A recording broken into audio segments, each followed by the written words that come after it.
Can you imagine what some pastors have to say about the rapture? Back in the 1990s, Pastor Themba was a well-known and respected pastor within his area. He had a large church, a faithful congregation, and he was known for prophecies, and every single one of his prophecies came true. Every year he would start the year by announcing prophecies for different people, for different organizations, for the state of the world and the nation, and would prophesy for the whole year, partially in advance. People came to love and respect him for that, and he had 100% track record of prophecies. So everybody was looking forward to it. If you got a prophecy from Pastor Themba, you knew that this is exactly what was going to happen to your life, and you definitely had to heed his advice. January 1st, 1999, Pastor Themba stood before his congregation and declared that he had gotten a revelation from the good Lord himself. That January 1st, 2000, at exactly a year from this day, the world would be raptured. The people would be taken up to heaven, and those that remained would face the last days detailed in Revelations of the earth. Now, initially, his congregation was panicked and fearful, but at the same time, not everybody believed him. But as days turned into weeks, and as other news stations and other individuals across the globe started speaking that 2000 was going to be the year of our Lord, 2000 was going to be the end all, 2000 was going to be the year of the rapture, people started to really believe him and really take what he had to say into consideration. Months and months went on, and people started to, one, turn their lives to Christ. People started to sell their belongings. They wanted to give away their money. Everybody was changing their lives. Nobody wanted to be left behind. It got so crazy and so hectic within the nation that the Inspector General of the police declared an announcement. He said, look, we have heard and we understand that a prophecy has been made stating that the year 2000, January 1st, there will be the rapture of our Lord. However, the person pioneering this and the individuals agreeing with this, please note that if this rapture does not happen, we will arrest you for causing fear and panic within the nation. So whispers started. People were like, Pastor Themba, are you sure? Are you certain? Pastor Themba was like, look, I have no fear because the Lord has revealed this to me. I 100% believe in the rapture. It will truly happen.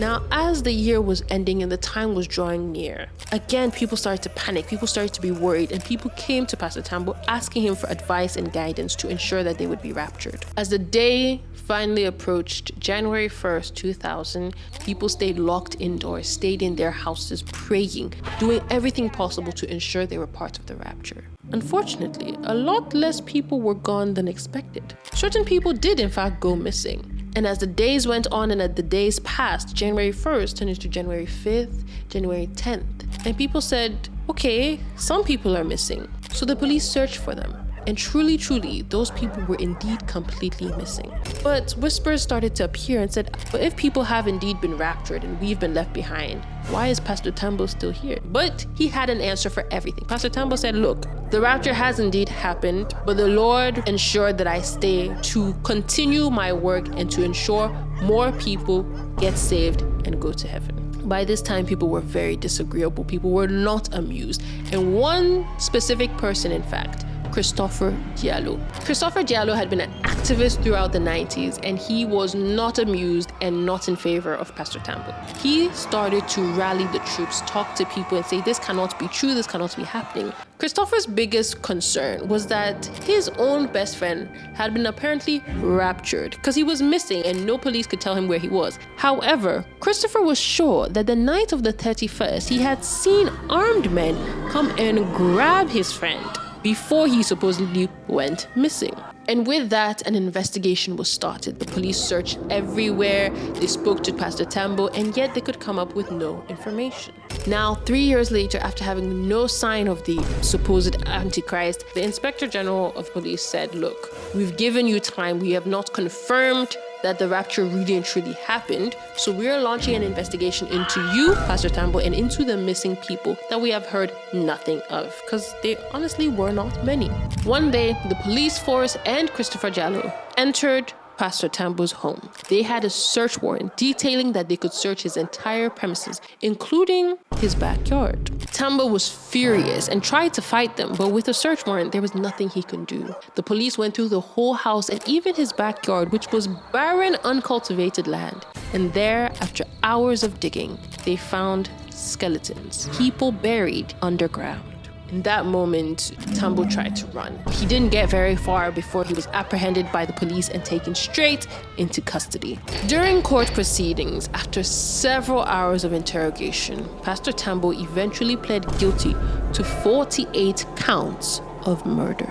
There, he confessed his story. He shared that throughout his whole life, he had always been a man of God. Until one night, he had a dream. A tall, dark man came to him and said, "Be careful with your prophecies. It is a gift given to you, but the enemy will try and use it against you." In that moment, Themba didn't think too much of it. He continued. And soon after that dream, he declared and announced his revelation regarding the rapture. Now, for the most part, he had not been too concerned until the Inspector General of the police had made a declaration stating that if this rapture did not happen, Pastor Themba would be held liable. And in that moment, he realized that not only was his reputation at stake, but so was his life. He did not initially want to go to jail, so he had to find ways and means to ensure this rapture did in fact happen. As the days and months passed, he no longer could hear the voice of God. He no longer had that connection he felt with his prophecies, and he decided to take matters into his own hands. The night of 31st December 1999, he paid a hefty sum to gang leaders armed to the teeth and instructed them to abduct as many people and quietly unalive them. Following that, they should bring it to him and he would have them buried in his backyard.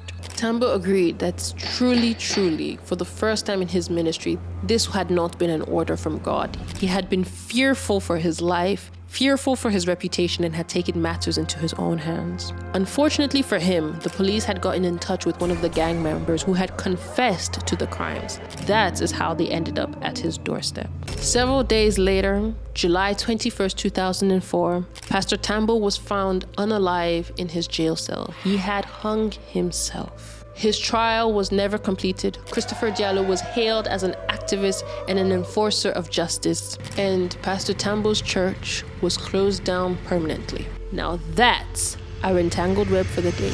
Don't forget to like, comment, subscribe, and share. Follow us, subscribe on our YouTube platform at Entangled Web Stories, and I'll see you every single Saturday. Bye.